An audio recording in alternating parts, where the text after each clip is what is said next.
What's up, Mim? Hey, hey. Hey. Welcome back to Style Over Substance, guys, with me, Scarlett. And myself, Mim. How you doing, Mim? I'm all right. I'm just here with a small glass of red wine. Chilling on Sunday. It's gone by far too quickly. It's insane. We've been robbed of a weekend, I tell you. I know. Such is life. Listen, I'll be like 60 before I know it. It'll be like a blink of an eye and I'll be receiving a pension and I just be like, where did my life go? Yeah. What about you? Yeah, I've had a bit of a busy weekend celebrating one of my friend's hens. Finally, her wedding is going ahead. And also been having a bit of a chuckle over the UK news of our health secretary.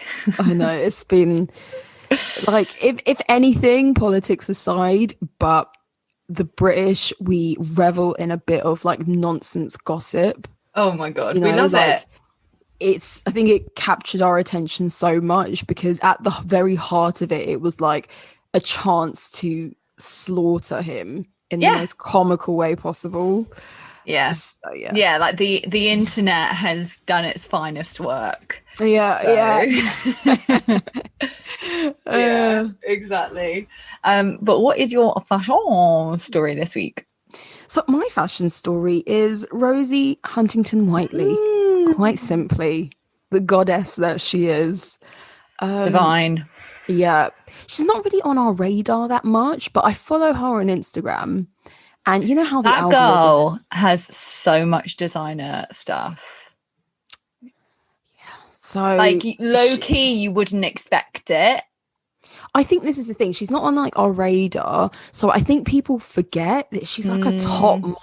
You know, she's not messing about. And like, I think she's like an entrepreneur, like, you know, like, yeah. She's got like, I think she's got makeup line. Remember, she used to model for M&S for a long time. She used to have the Rosie. She still does. She still does. Oh, okay. Yeah. So she's making money off that. She's married to Jason Statham. So she's got a lot of streams of income, I'm sure. But yeah, I saw was it last night actually? Yeah, I think it was yesterday. She was on Vogue's YouTube, and you know they have that series of like 7 looks in 7 days. Yeah. And as I said, I follow her on Instagram anyway, so I know she is incredibly stylish. But what I like about her style, it's like she is so polished. Yes. It's not like a trendy thing. It's quite like laid back chic. Yeah. You know, like, and not even like, she's kind of, it almost looks like she could be walking straight out of like a Max Mara catalog type. Yeah. But like you said, it's not like she's wearing some like all Gucci outfit, like some very trend driven stuff. She'll wear lots of like camels, neutrals, beautiful tailored pieces, trousers. And as we've said before, wearing white and cream is a flex in itself. Yeah. And I know it's a flex I can't do. Yeah, but she just always looks so polished. Hair's looking polished, her makeup's looking flawless, but in like a not a like Kardashian way where it's like it's a bit glam all the time, but just chill, like tailored. Everything just looks phenomenal. And so on her 7 looks for 7 days episode, let's say, she obviously detailed where she got her stuff. So obviously we're talking Bottega Veneta bags. Yeah, she loves Bottega. She loves a bit of one of them clutches. She was sporting the Row as well. Love the Row. And actually, I'm a big fan of the Olsen twins and think we need to do them as a brand. Yeah, they've always been fashion icons, haven't they? In a weird way. But the Row, you know someone's rich if they're buying the Row. Now, I'm not like everyone can buy Gucci. Yeah. Anyone and their cat or their dog can buy a Louis Vuitton piece. But if you're buying the Row, then you know. Yeah. And then she's like, oh my God, she wore an Hermes bodysuit. An Hermes didn't even think that could exist, but yeah. Most people wear Wolfords if they're rich.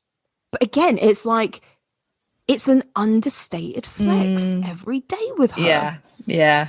And I just I love it.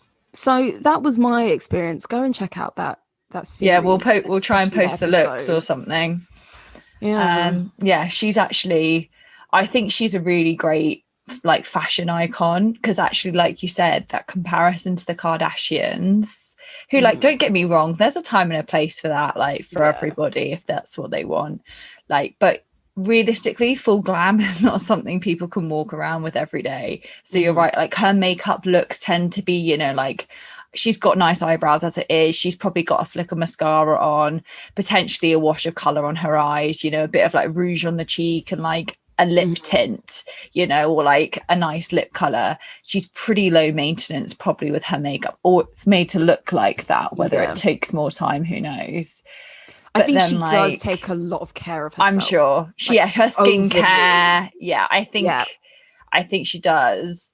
But like the way she dresses as well, it's not like, I know you mentioned a bodysuit, but like, you know how the Kardashians, it's like bodysuit, jeans all the time, like everything's skin fitting. Like she's just got this real classy style that like, I bet in 10 years her style would still seem chic. For sure. One bone I did have to pick with her looks though. The first one, it's just something that I think about a lot. And her first one was an airport look. So it was this loose fitting knitted like suit cord. It was really nice. Don't get me wrong, it was beautiful. But she wore sandals, and I was like, who wears sandals on a plane, mate? With open toes. Open toe. And your feet are going to be cold. And she, oh my God, she said she gets dressed in the toilets. And she said that economy and first class toilets are the same size. And she'll get changed in the toilet on the plane.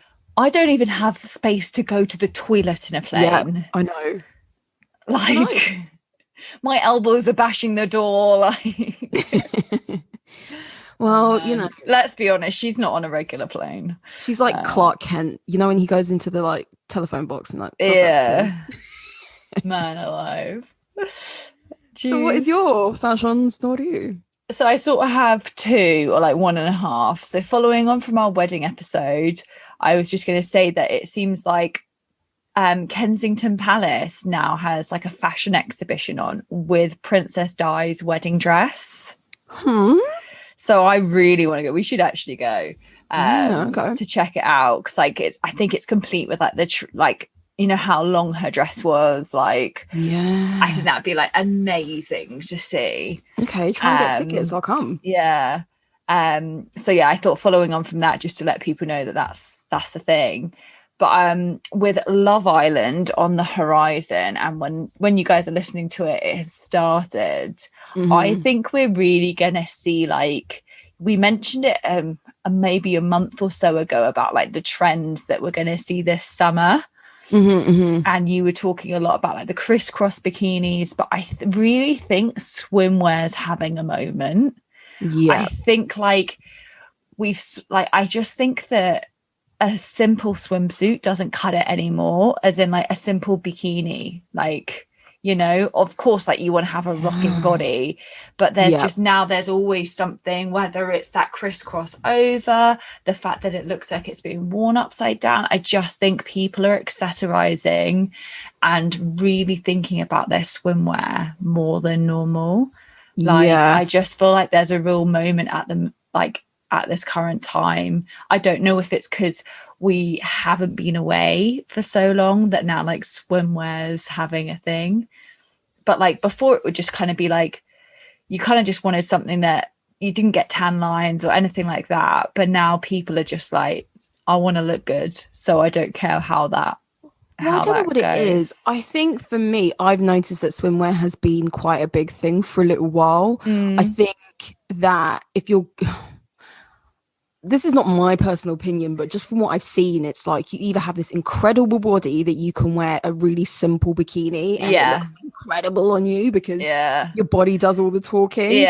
Or you go for something a bit more daring and a bit more interesting and stuff. Eye-catching. I would say that swimwear has always is being like progressively becoming more significant and important.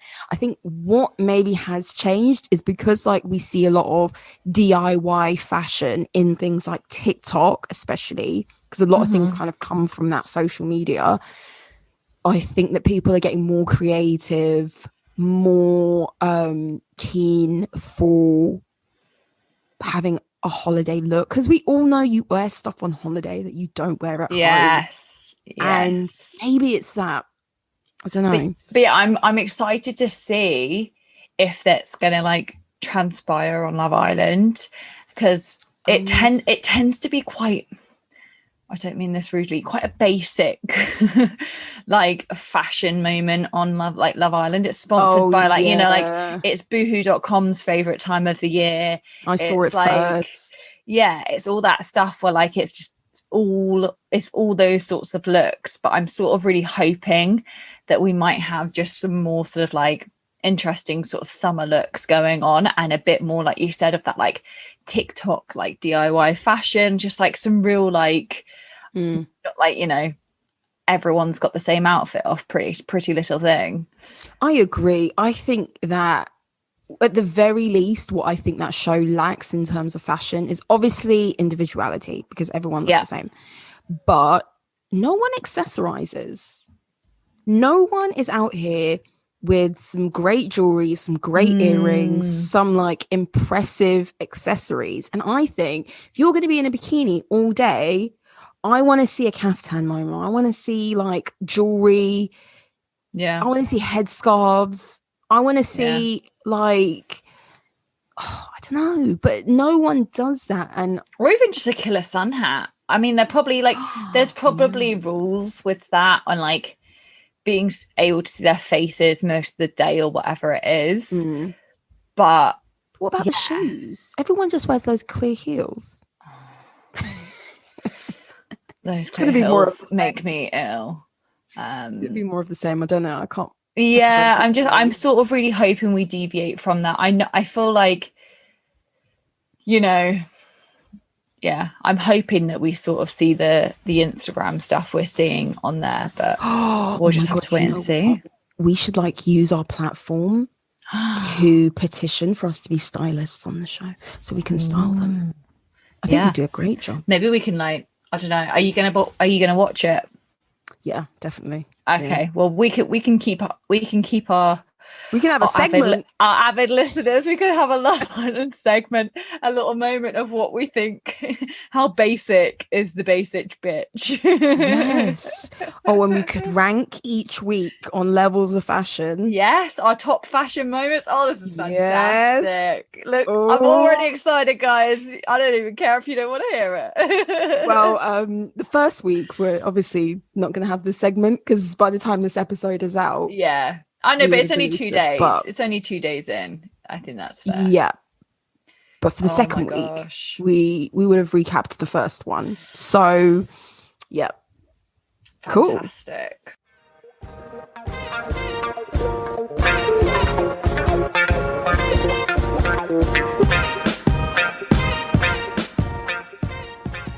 We interrupt this broadcast to remind you, go follow us on Instagram, Style Over Substance Pod.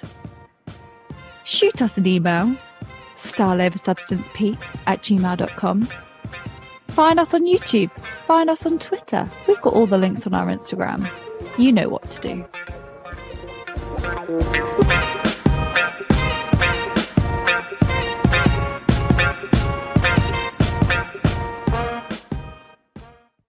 But yeah, so this week we are discussing red carpets. I think it was like quite a natural follow-on from weddings, sort of personal couture moments to actual couture moments. But yeah, how red carpets came about, like how important they are in celeb realm, but also fashion. It's a key pivotal moment. Yeah. You know, like key events for red carpet and some of our favorite or some of the most memorable looks. Yeah, so I think we were saying before we started recording that over the past 2 years, it's really called into question like the relevance of red carpets, don't you think? Because like we haven't really seen anyone on the red carpets for obvious reasons. And as people who aren't part of the celebrity world, aren't part of celebrity culture and all of that, we're just outsiders looking in, because we can't buy any of this stuff. It can kind of feel like, okay, maybe it's boring now. Maybe red carpet is like, what's the significance of it now? Because we don't look at these red carpets as genuine inspo for stuff we can go on to wear. Yeah, it's not a shopping opportunity for us. Yeah, exactly. Like, do you think it's still relevant? It's really tough. And actually, I will say, I think the height of my enjoyment of red carpets was probably when we were at school. That thrill, I think this is pre-social media maybe, but that thrill of going on like Vogue and going through all the looks from like whatever the awards show was, we would literally sit there and talk about it and be like, did you see this one? And now I don't bother to do that as much, because if it hasn't come on my Instagram feed, it's probably not important. And like, I think that sort of damages that, like the hunt to go and see what everyone's wearing, like wanting to watch that Oscars live red carpet. Not that I did that much because of the time difference, but I think that sort of took a bit of the excitement out of it for me. And maybe it's an older thing of, like you said, like I'm never going to need to wear a gown or a dress like that, so maybe it's not, I don't ever need inspiration for it. Yeah, I think another reason why we no longer have that thrill or that like burning desire to see who wore what on the red carpet from like the night before is because two reasons for me. We are bombarded with all types of fashion on social media anyway, that we get looks and we see incredible looks from ordinary people anyway. We no longer have celebrities as like the gatekeepers of style or the ones to watch when it comes to style. We just see like great looks all the time, whether it's vintage, whether it's kind of handmade, or whether it is just designer stuff. And then secondly, I think for me, because fashion now is so trendless, and I say that in a way that there are, not that there aren't trends, but there are just lots of trends. And you could do it. You could probably rock anything. Yeah, you can do whatever you want. Yeah, and so before, when I don't know, Vogue would say metallics was a big trend on the red carpet. When they say things like that now, it's like, well, yeah, it doesn't carry much weight.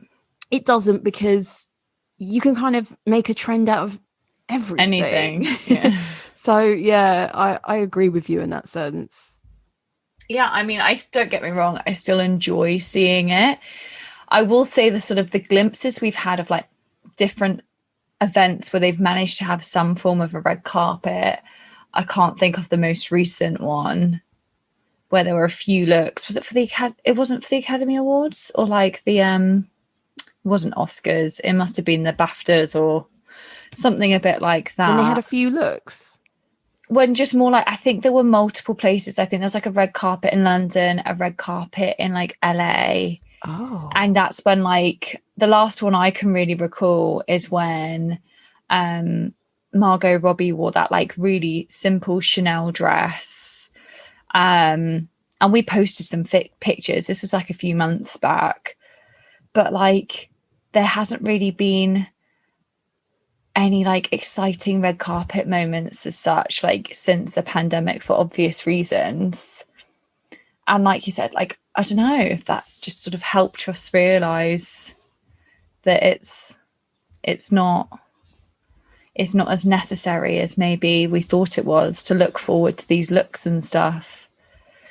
But yeah, I think the red carpet will always be important, because ultimately it stems from wanting to get a glimpse of a celebrity. Yeah. And I think also whether we want red carpets to persist, they will, because they are such like a lucrative commercial opportunity for these brands and for these actors and actresses alike, all these musicians. So it kind of takes me on to my first point, that I don't know how much you know about how much people get paid in these kind of arrangements. So you obviously have these actors and actresses, and they're going to these awards, and each of them have a stylist, because, you know, when you're busy, you can't pick out your own outfits, of course. Yeah. So you have a stylist, and in many cases, your stylist will broker a deal between the brands, because they have these contacts with different brands, and they'll reach out to them and be like, would you like to lend us something for my client to wear to the up and coming awards ceremony or for the next awards season or whatever. And so obviously you have the gown itself or the suit, and then you have things like the jewelry. You know, what's that? Oh my God, what's that woman who does all the jewelry? Lorraine Schwartz. Yeah, Lorraine Schwartz. Or you have like big or it's like jewelry Bulgari, design. like, yeah, exactly. And then you have, like, of course, like shoe designers. So the person wearing the gown can earn up to 100 to 250k for wearing the gown if the designer wants them to wear it. Yeah. And the person brokering the deal, who is essentially their stylist, can earn between 30 to 50k allegedly. So you imagine if you've got like a couple people on your books that you style, and you've reached out to a number of brands, and you're making that kind of money per what is essentially like a business transaction. The stylist is making a killing in an awards season, yeah. And you as an actor and an actress are making money from just wearing nice clothes. Jesus. So I know that's crazy to me, having been on like the flip side, where I've worked like a company where they would lend these sorts of pieces, but also there are times when you can't lend someone something and someone almost requests something bespoke. I'm sure there's different rules on that, because that obviously costs the company money to do that. But a company I worked at would like kit out Angelina Jolie and like with like bespoke dresses. And there's no way that girl was paying to like obviously get all these like special dresses. Listen, Angelina don't pay for anything, I'm sure. So then like if they're paying her, the company's at not only a loss for the materials, the resources, the time of making those couture dresses, but then it's at a loss for paying that person. This isn't advertising budget. This is product placement. This isn't just like gifting is transactional. Yeah, but I just think that's less and less relevant now. Yeah, I agree. I do think it's a lot of money for something that, in my opinion, doesn't really matter. I would almost expect that more of gifting like influencers, or even paying an influencer to talk about your bag on Instagram now would probably be more worth that money. Yeah, I'm more likely to want that bag or want to buy something from a brand because I've seen someone I follow tell me it's a great piece than seeing like a celebrity wear their dress. Yeah, I get that, but then that makes me think, you know, those brands that don't get talked about a lot on red carpets, and their names aren't in our heads, you know, they're not on the tip of our tongue because we never see them, we never hear about them, or we don't hear about them often enough. That's what it's for. It's not necessarily that you're going to now go out and buy something from them in the immediate future, but it's the idea of they become a household name.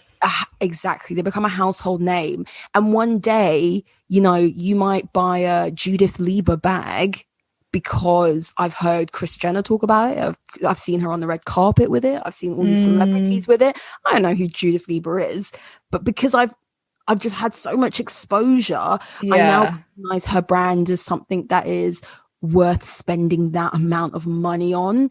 Not worth it, but just that's a really good point. You know, so I think that's what it plays into, and I think that's why we see you know, those biggest designer houses, the most common ones, are always mainstays on red carpets. Oh, for sure. And that is, I think it does do wonders for them. And also, I think, oh my God, British designer, he does all those floral things. The Queen wore him, and he does those like PVC, like latex garments as well. Oh my God, Richard Quinn.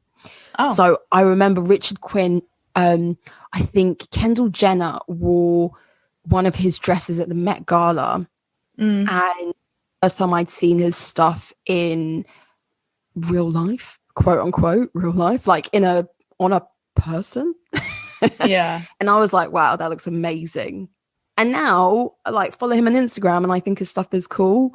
So I think it's just to get people talking. Yeah, I think that's completely it, like to get the reach out there. And actually probably the most important takeaway is like, I've seen that, I'm going to follow him. And like, you know, if there's ever something that's much more of a watered down version of something, or, you know, a piece of jewelry or like that kind of a thing, then you might be interested in wanting to have a piece from there. And that's probably the end goal, is to just expand their reach and sort of see how much engagement there are on likes of pictures, and like, or even getting a conversation, like the amount of times that like a look goes almost like internet viral, and how big that could be for a brand, you know? Yeah. You also have like besides these contractual like one-off like agreements, like I'll wear your stuff if you lend me, you know, something, whatever. You also have actors and actresses who have like long-term contracts with these brands. They might be like the face of, or the beauty face of Chanel or whatever. And so you can't have the actress who, you know, sports your makeup looking any old how on the red carpet. Do you know what I mean? So Yeah, like Kirsten Stewart, we talked about Métier d'Art, and she was in the video, wasn't she? She was like the only guest in the show. She's with Chanel. You've got like Jennifer Lawrence, who's with Dior, and countless others. Yeah.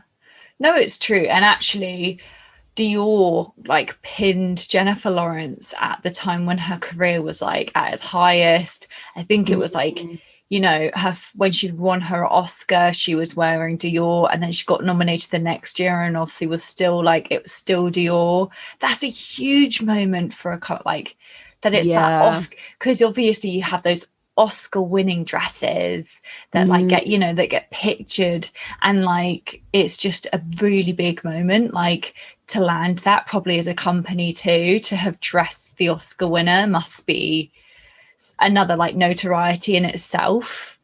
That like I think these brand deals are so pivotal. And actually I think when the book tote first came out, I didn't really get it, and then I remember seeing Jennifer Lawrence sport like a personalized one and being like, that's so cool. Like, and I remember seeing that, and it made me stand to attention about the book tote way more than it had before. Okay. And so that's obviously like the power of someone being the face of a company type of a thing. I wonder if it's like that I wouldn't really say she's that fashion. No, I she's think not. she gets dressed to look like that at times, but she's got a slightly more normal figure, like as in she's not some stick thin. She has been at times, and she's super skinny at times, but like I think she's naturally got just quite a normal body. And I think she's got a normal attitude, like somewhat to life. So like she's not someone who's always going to walk out looking like she's ready for, like, she's not ever going to be Rosie Huntington Whiteley. So yeah, it's probably then like, well, if that's what she's choosing to have as like her fashion moment, then that's big. I think it works both ways though, because from what I've seen, as you said, if you are a stylist and your client is nominated for an award, then you can kind of bargain for a better deal with a brand. For example, you could get a custom dress because that brand wants that fashion moment, and they know that their dress is going to be up on stage to win an award, or they're going to be the one to watch, and their picture's going to be shared a lot more because they're nominated. You know, the person who's nominated is wearing that gown from them. And so some brands will hold back their best designs or their runway pieces or their haute couture pieces or whatever for those who are going to be nominated, and they want to approach them with like their best stuff. So it works both ways. I think with Jennifer Lawrence, as you said, she's not the most stylish, to be honest. I don't see her as a fashion icon or anything like that. Maybe it just made sense for a French brand to be associated with an actress who at the time was really being pushed as like a Hollywood starlet, you know? It doesn't mean much, but yeah. I think so. I think it just all plays into it. I think like it's sort of like you said, like it goes both ways. There's like everyone's gaining from it, you know. It's become so lucrative. If there's that kind of money involved, like then that's just crazy, isn't it?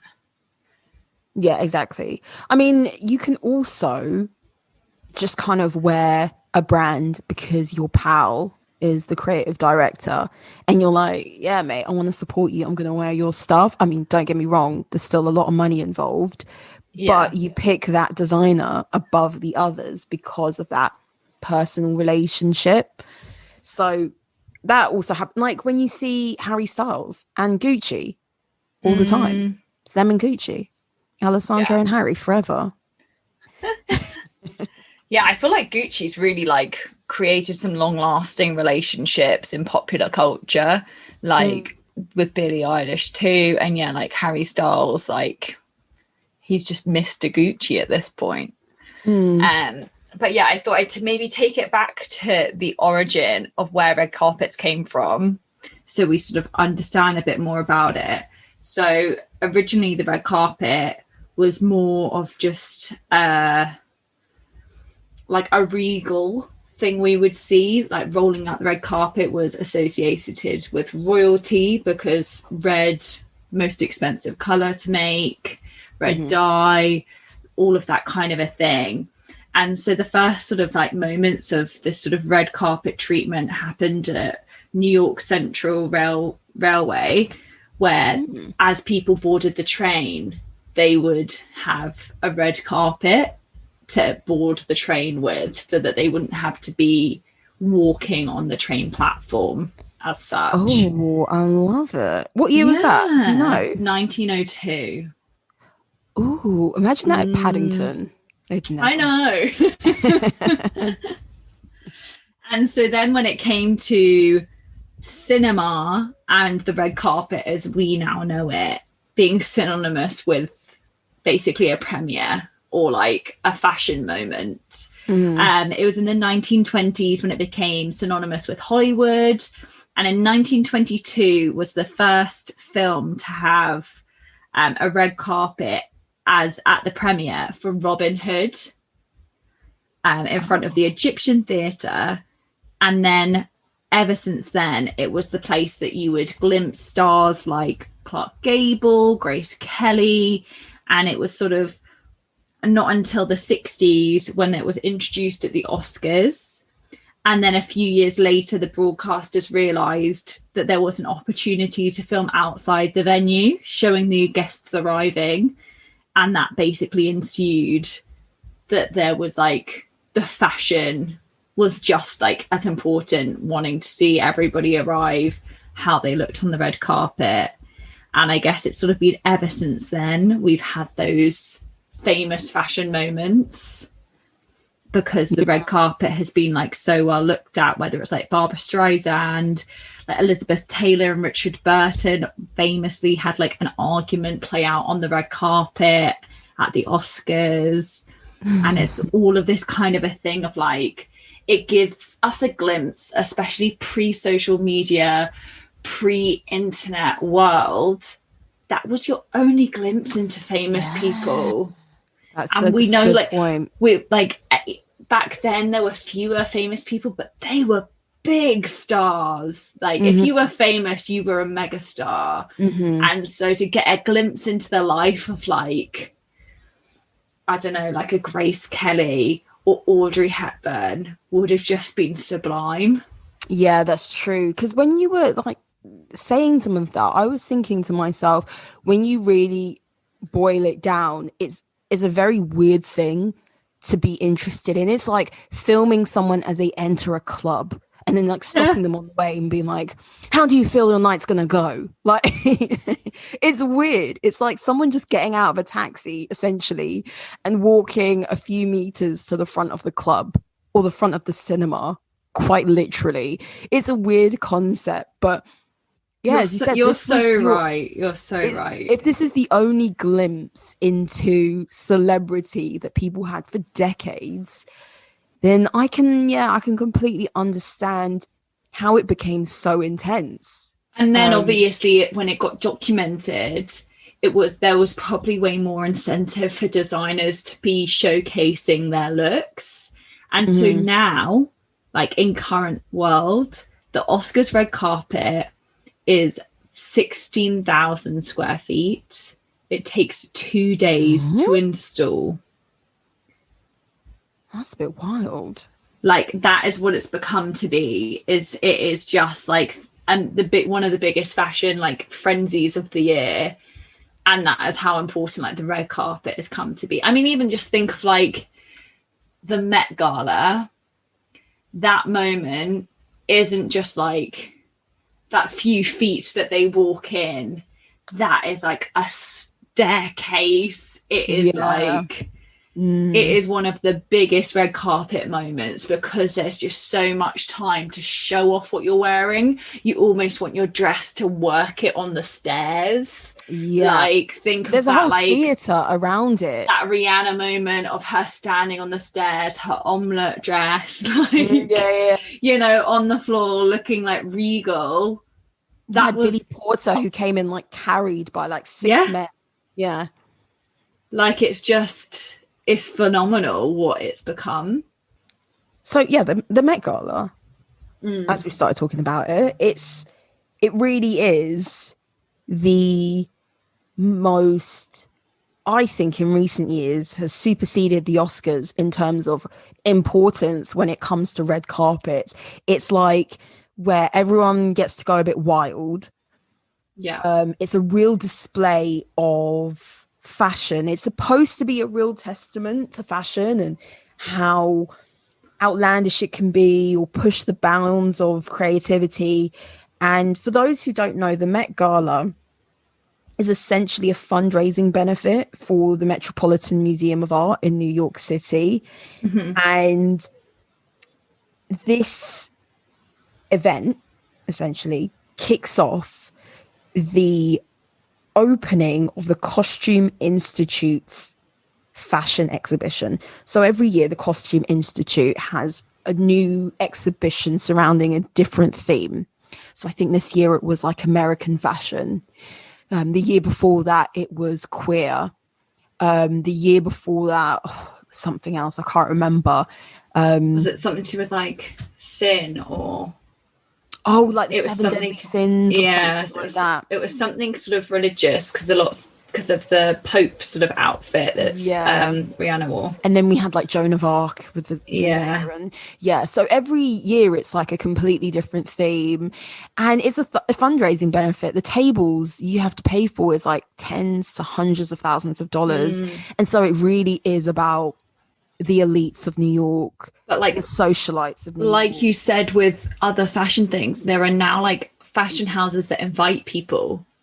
So like fashion houses. So I always thought that the individual person paid, and that still can be a thing, but also fashion designers buy tables or buy spaces and invite people. Yeah. So you see, which is crazy. Where you have models who go, they are essentially at work. Like they have been invited to be. It's a live fashion show. Yeah. And So that's why that one in particular, because the standard is so high, there's so much money involved, and it is like a themed party in essence, that we really expect to see some like killer fashion, because it's like, if you're a designer or an artist of some kind, it's like, if you had unlimited funds and you had unlimited like creativity, what would you make for this one event? That's kind of the approach to it. So it gets a lot of criticism, it gets a lot of hype. It's so closely tied to Vogue as a magazine as well. So it's really significant. And I think, I don't know if you agree with what I said, but I think it superseded the Oscars as being like the single most important red carpet event. For sure. It's the way they like the tagline, I think, is like the biggest date in the fashion calendar. I think it's like, it's that first Monday in May is like the biggest fashion moment. And you know what it is? It's what you said, it's the opportunity to take risk. No one's favorite Met Gala look is someone looking beautiful in a simple black dress. Like Calvin Klein's not going to cut it, you know. You want like when Kim Kardashian wore that the Mugler one. Oh no, the Givenchy one. No, the Thierry Mugler, like that corset. That's like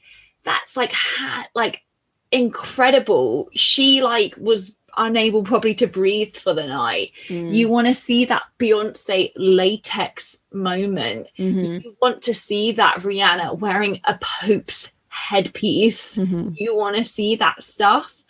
And I think it's the perfect way to celebrate that it is a fundraiser for the Met. It is showing off fashion as art.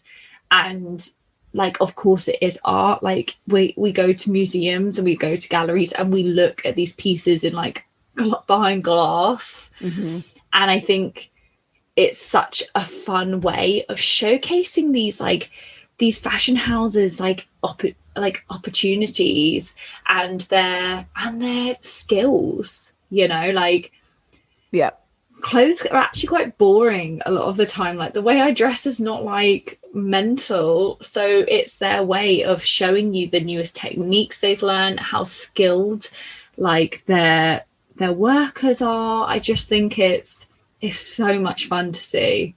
Definitely.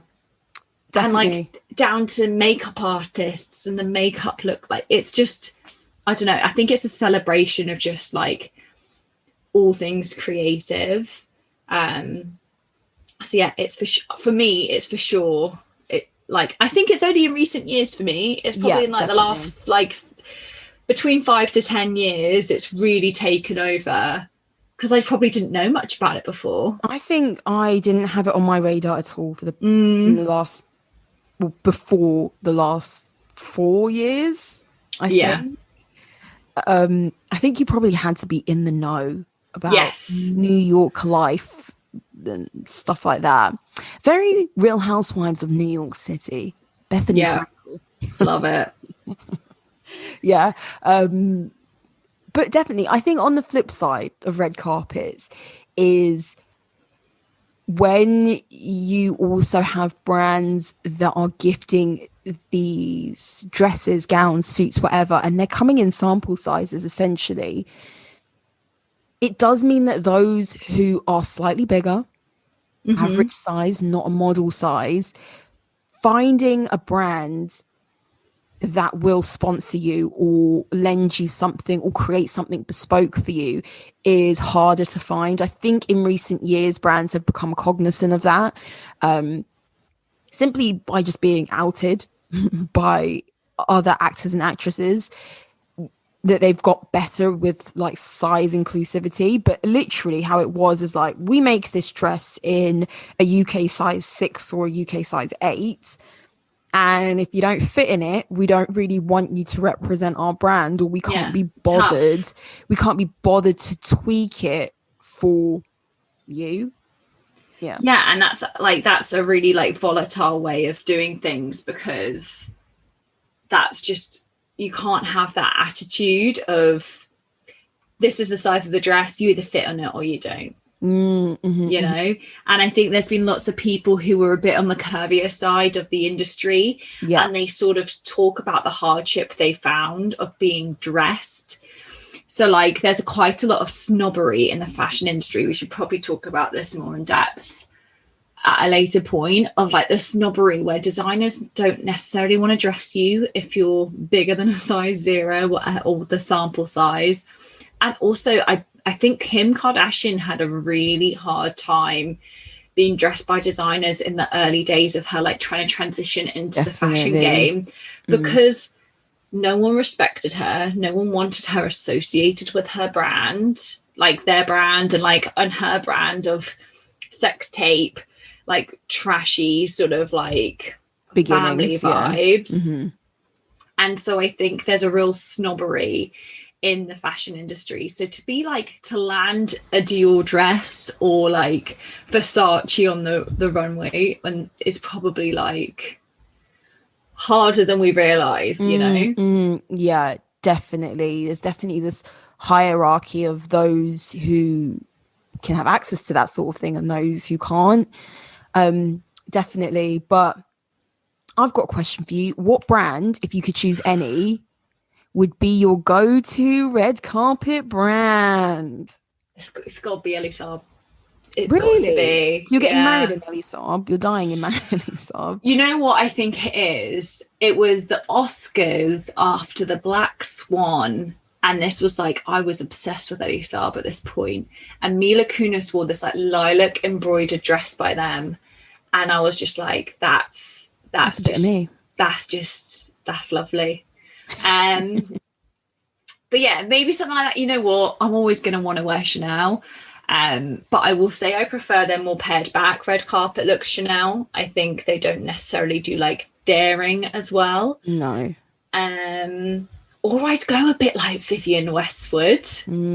I'd go a bit like some beautiful corsetry, some like crazy nice dress like that. I like maybe Vivienne Westwood. Yeah, maybe something a bit like that, or even like a McQueen, like something a bit daring. You got to pick one. I'll save Elie Saab for my wedding day. And yeah, I think I'll go Vivienne Westwood. Good choice. How about you? I think mine would be...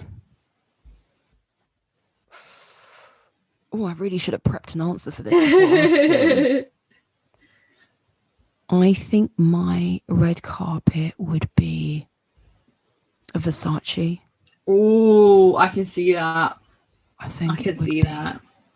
I don't know. I just love, you know me, I love a bit of tacky, and Versace is known for being like expensive tacky. But riddled with like gold jewelry, and you would be Medusa heads. I just think that it might not be like a wild design necessarily, but I think it would be quite a cool, a quite sexy one, a quite fun one. And yeah, I think a McQueen as well. Yes, those would be my options. But there's so many brands out there that do lots of really cool stuff that it's difficult to. Like, okay, I will say this because I've never been on a red carpet myself. If I were having my debut moment, I would probably wear like a monochrome look or maybe like an all black. I'd play it quite safe. I'd go Calvin Klein, probably my first look. Oh, I can see you in Calvin Klein. Just like a really chic 90s Calvin Klein throwback. Like, I'd have my figure looking... Tip-top. You know, like just really beautiful makeup, hair, because like you said, if that's your first moment, you don't want to be that person who's like, I'm going fashion straight off the bat. I think you have to earn that fashion moment. You know? Do. I think you have to earn it. So yeah, my breakout role. Yeah, definitely. Yeah, but you can get slaughtered. I know. For like, and I will listen. Unpopular opinion is coming up. My unpopular opinion, is that I think there's a level of like, some people think that certain actors or actresses or musicians can get away with anything. Yes. And I look at them and I'm like, no, it's horrendous. It looks bad. Trash. Like, it's trash. For example, Prime Case. I really like Rihanna. Don't get me wrong. I like her. She wears things with confidence and I love that. But she's had lots of outfits which don't make sense or don't look that great. And people give her a pass all the time. And I think other people who have a really good sense of style or wear things that they're just comfortable in, and it doesn't have to be flashy. It doesn't have to be any of that, but they look themselves. Do you know what I mean? And I look at them and think, oh, they look amazing. And they just get overlooked. I think some people get afforded more of a thing. Like, I think I saw like what Vogue's sort of most memorable looks were.